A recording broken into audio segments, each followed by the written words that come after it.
STL. What's that thing? That thing at the night shoes on the horse? What?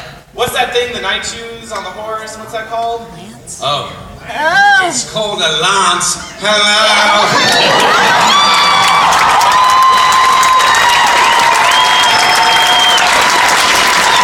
Where is your wife? Oh, My wife. here's some shit. This is actually a script from 42. They give you these little scripts. This is from that. All right. My pen's white, so I can't sign it. Don't give it to your wife. It's yours now. Hi. Yeah, Tucker. Tucker. Hold on. He's distributing stuff. Okay. Yeah, Tucker. Can you tell these fine folks when we might be going back up to our vacation home again? We got a lot of blood, college kid blood to clean up from up there. Nice. I like it. Yeah, stay away from those pickled eggs, man. It's too late. Would you like one? It's gonna come back on you, I'll tell you. Yeah. Yeah, I don't know. We just, I got it. So last week, I think it was last week, or the week before last, I was at Horror Hound, which is a horror festival. I can't say it right, but Horror Hound is just wrong. Horror Hound.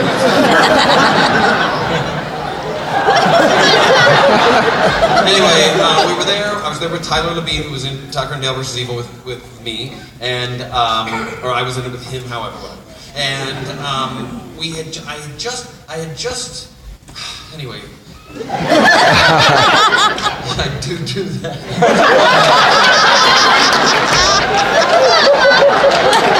I can't. Okay.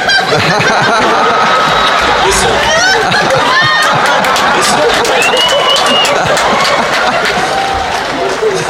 My thoughts bottleneck. Get stuck when I can't get them out. Anyway, we're going to make another one. The producer told me that we were going to make another one because I was telling everybody we weren't going to make another one. He said, you got to stop saying that because we're going to make another one. Then I told everybody, hey, we're making another one. And then the director called me and said, why did you tell everybody that? Seriously, you've got to plan this shit.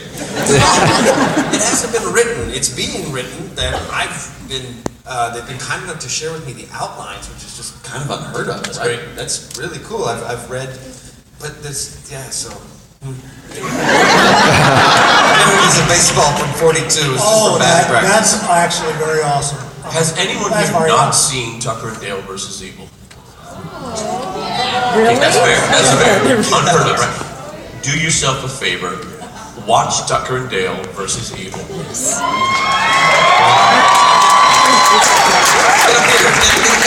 I rotate movies off my iPhone, and Tucker and Dale never leaves it. It's always on it. It's brilliant. Please see it. Cheers. And you're welcome. All right. No, this young lady has a question. Get in line. First off, did you... That's how I talk, just like Ellen. I hope that you posted my brother, and also, can you sing one of our Dr. Horrible songs? Well, we probably don't have time to sing anything, but what was the first part? Stand back, everyone.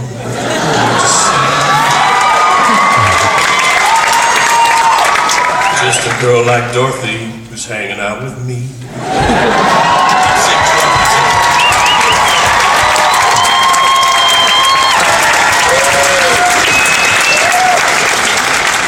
There's some nail art with like the nails. Have you seen these, Adam? These are like Jane's hat. That's cool. Do me now.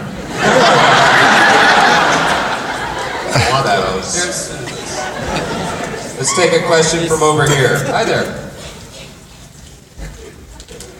Yeah, you're up. Oh, me. This is your moment. Sorry, I thought you were doing the other side.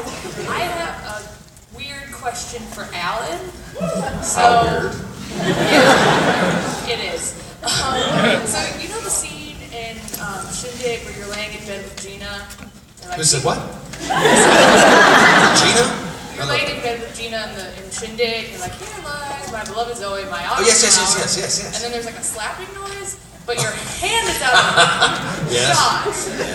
And so I was wondering if you actually did what it sounds like you did, like a sound effect, or I really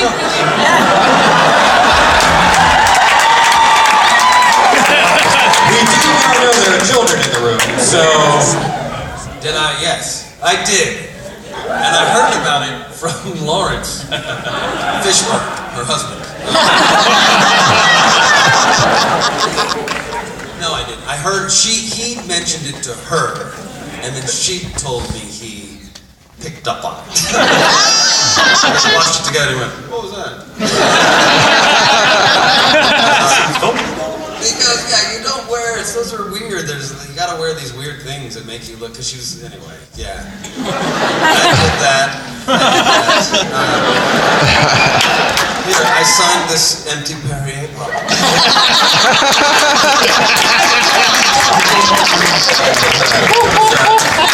There was a night we were all out in the woods at some ranch in a field out north of Los Angeles, filming Not Trash was the first one with Christina Hendricks. Our Mrs. Reynolds. Our Mrs. Reynolds. That's it. You were there, pretending you were drunk.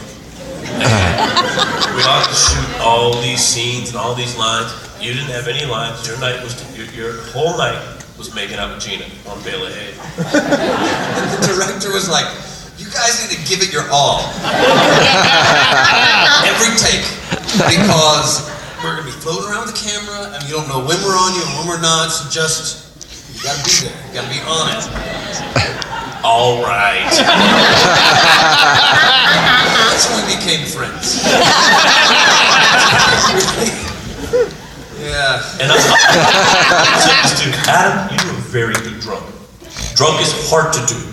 Drunk is often overdone or terribly done. You do a good drunk. Thanks.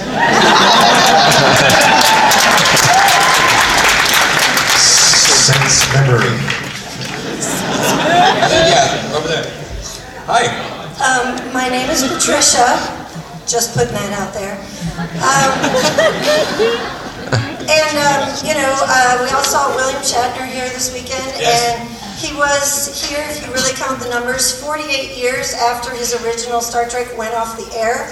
And I just wonder, you could go either way with this question, whether you have any things to say about where you see your future at Comic-Cons and things like that. And let me just say, we love the original, and we always love the more stuff you guys do too, of course. Or if in talking with Jonathan Frakes or William Shatner, if they've ever given you some good advice or gave you some pointers before you first walked out on a stage like this with us. That covers a lot of ground, so let's pare it down. I'll say this. I was fortunate enough to meet William Shatner. We connected over Twitter, and he said, come by my office. Because I was supposed to meet him at a con, and I got an eye infection. Anyway. I sat down with him in his office, a beautiful little place in Studio City. Lots of nice memorabilia around. He had just got back from his ranch where he keeps horses. I said, how do you stay relevant? How do you do it? He goes, I don't know. I mean, I just keep doing it, and thank God.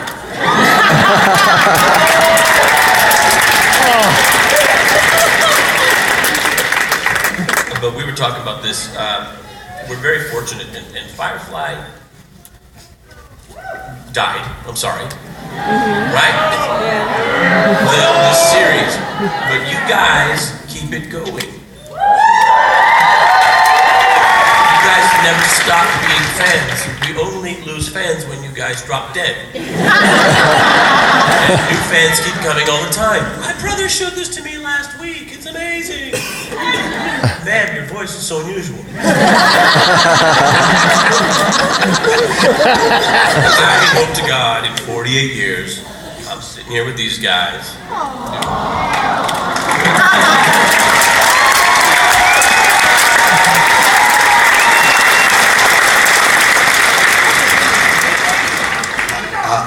Let me do the math here.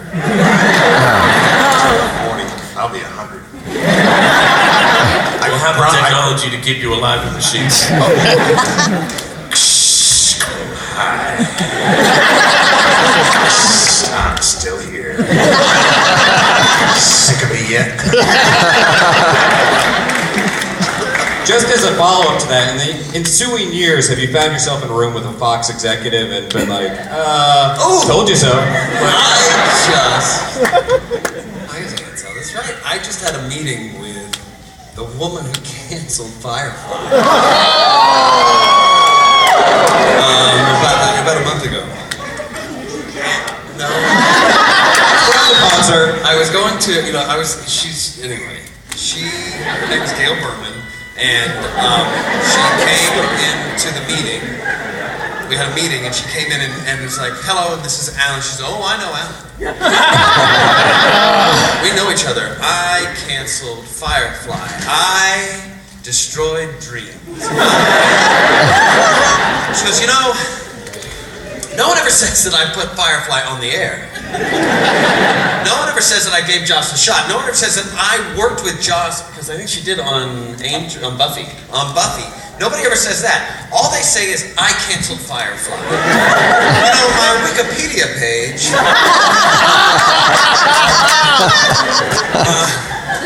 has some really nice things about it, because she was like one of these. She was like producing Broadway in her 20s and really successfully. Anyway, she's like, I think I got some really nice things on there about me. But there's always a couple of lines that are reserved for I canceled Firefly. And if you change it, it gets changed right back to this.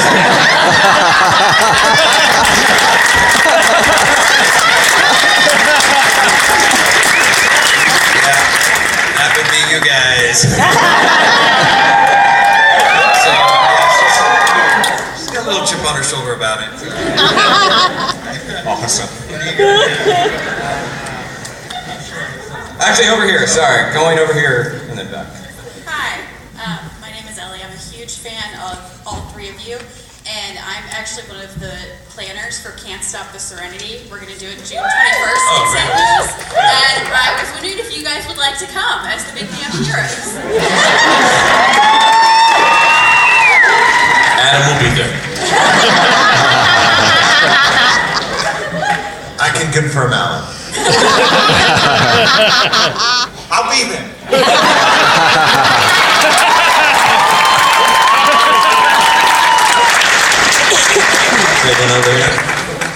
Alright, so we all know that there's a lot of hilarious, iconic lines in Firefly and in the other things that you guys do, all the comedies that are really funny. It goes over there.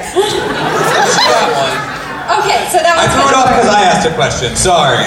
Chaos. Okay, sorry. So we know there's all these funny lines and everything, and you guys have been saying them, and we in the audience have been saying them like this whole convention, and every day in our lives we say funny things from Firefly. And so I was wondering if you guys do that in your everyday lives, or if you're just doing it for our benefit here at the convention. That's for your benefit.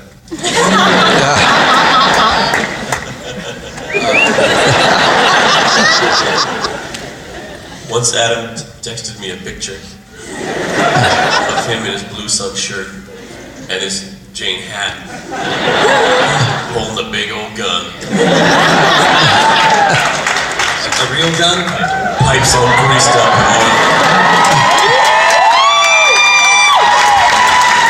I looked at it and I went, aw. Best selfie ever. Did you ever talk like Wash does? I will say from time to time, oh God, we're all gonna die. I did just say that the other day. I've had a number of occasions to try out my Chinese, the only Chinese I remember. And we were cursing in Chinese on the show, if you recall. I walked past Seamus Dever as he was being filmed for a China affiliate. And he was trying to learn how to say Merry Christmas in Chinese. So I leaned over his shoulders and walking by and I said, and I saw it on YouTube later. It's all bleeped out.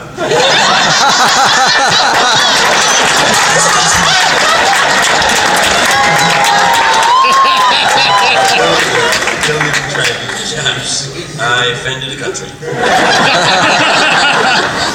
Isn't that true though? When we learn another language, the first thing we learn is the swears. That's where dreams come from. I just want to start off by saying I'm a leaf on the wind. My main question is not just in Firefly, but what are the biggest pranks or jokes that you pulled on other cast members? What was the question? Not just Firefly. What are the biggest pranks or jokes you pulled on other cast members? Pranks or jokes you pulled on other? Okay, let me tell you something. One day when we were filming Serenity, I had come outside and there was a yellow, those orange cones, those orange traffic cones. I left the door of my car open and it was scrunched up and shoved up underneath my brake pedal. It took me a week, 20 minutes, to pull it out. I came to work next day,